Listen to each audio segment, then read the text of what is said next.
Hello from the Longwood Public Library. Welcome to the second video in our D&D Basics series. It's your resident teen librarian, Dungeon Masters, and in this video, we're going to show you the beginnings of how to create a character. Just a disclaimer, this video is going to be a brief overview of choosing a race, class, and background for your character, and creating a character of our own as an example. To start, you're going to need a character sheet and either the player's handbook or the free rules linked below. A character sheet is whatever you use to track your character, whether it's a formal character sheet, a digital record, or a piece of notebook paper. It records all the information you need to play Dungeons & Dragons. This is what the official 5th edition character sheet looks like. In this video, we're going to focus on your character's race, class, and background. First, we'll start off with choosing your character's race. When we discuss race in terms of Dungeons & Dragons, we're asking what type of fantasy person your character is. Are they a dwarf, elf, or a human? There are a lot of races to choose from in D&D, and we recommend browsing through them to see which one you like. For our character, I want them to be an elf. So the first thing I'm going to do is find the elf race on page 15 of the basic rules, then read about what it means to play an elf in D&D. Basically, all we're doing is reading through what the book says and following the instructions each step of the way. This first part is where we get our basic role-playing information, like what elves typically look like, how they live, and common names. And we can use that to create a backstory. The other important part of picking a race are the traits. When we scroll to page 17, you can see the different skills, abilities, and proficiencies an elven character would have. Information in this part of the description will typically go in the speed, other proficiencies and languages and features and traits part of the character sheet, and will affect the ability score section. As we're going down the page and following the instructions, it looks like we have one final step in the process, choosing an elven subrace. Not all races have subraces, but elves do. For our elf character, we have two choices listed in the basic rules: High Elf and Wood Elf. Choosing a subrace comes with added lore for your character and added stats.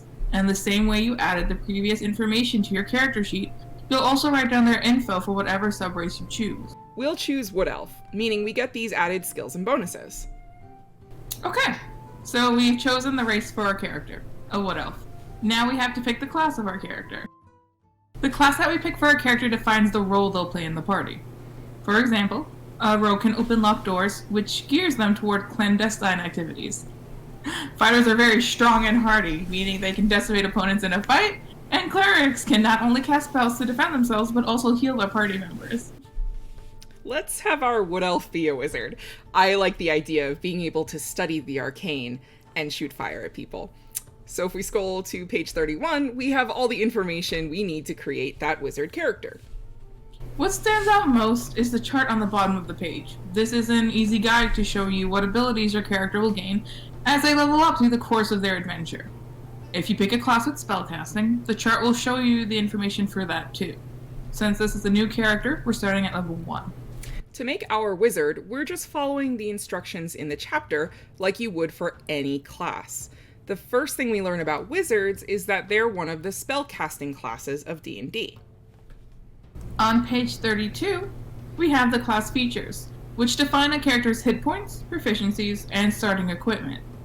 Those correspond to the hit points, other proficiencies and languages, and equipment boxes on the character sheet.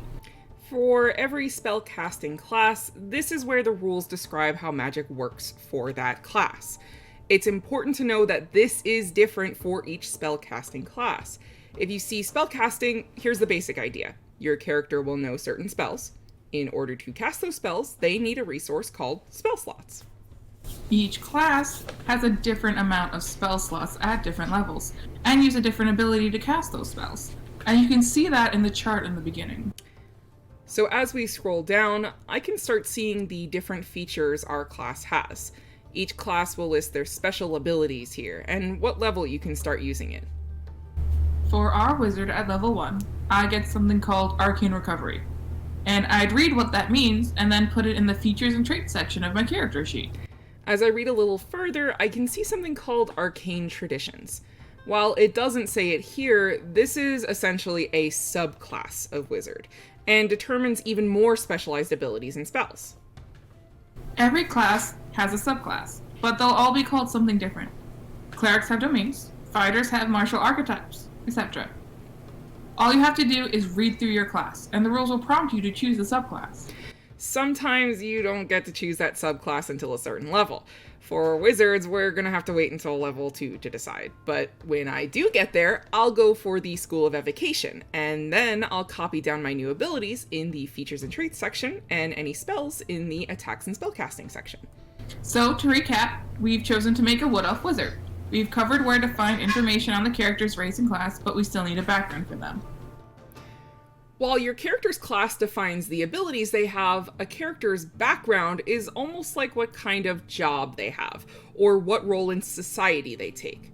On page 38 of the basic rules, we can browse the backgrounds that are available for our character and choose one we think works best.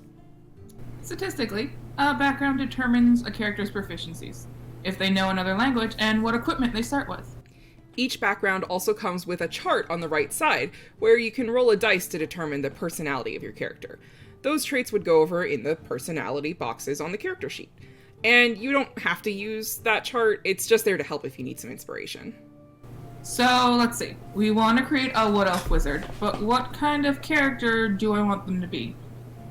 I don't really like the skill proficiencies for an acolyte for this character. I don't really envision them as a criminal at all. And I don't think a noble or a soldier will fit them either. That leaves us with either a folk hero or sage background. A folk hero is a person of the people, but also their champion. They're proficient in animal handling and survival, and one type of artisan tools and land vehicles. They also get the feature rustic hospitality. I think a rustic wizard would be cute. They'd be a wizard of the people. Cool. So the information about their background would be placed in the Other Proficiencies and Languages box. Their starting equipment would go in the Equipment box, and we'd place the Rustic Hospitality feature in the Features and Traits box. After you pick your race, class, and background, then you can dive into who that character is and what makes them tick.